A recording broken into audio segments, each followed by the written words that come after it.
งั้นผมขอถามคุณหน่อยได้ไหมก็ปูตินยึดบางส่วนของประเทศเรา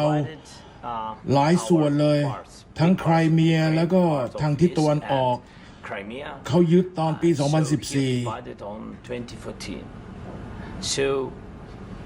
แล้วผมไม่ได้พูดถึงแค่สมัยประธานาธิบดีไบเดนนะ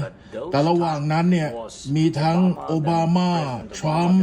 ไบเดนแล้วตอนนี้มาทรัมป์อีกครั้งขอบคุณพระเจ้าที่ทรัมป์จะหยุดปูตินแต่ตอน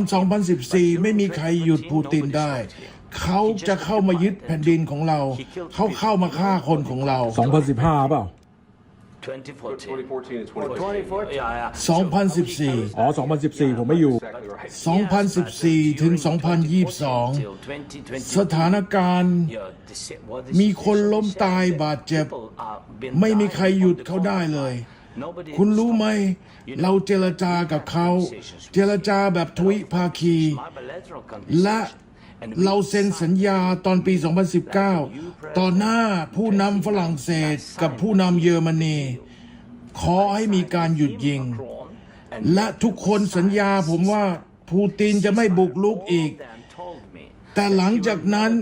เขาฝ่าฝืนข้อตกลงทุกข้อฆ่าคนของเรา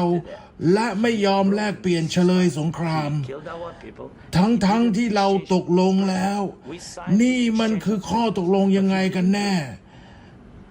และตอนนี้คุณเจดีถามผมว่าผมต้องการข้อตกลงคุณหมายถึงอะไร ผมพูดถึง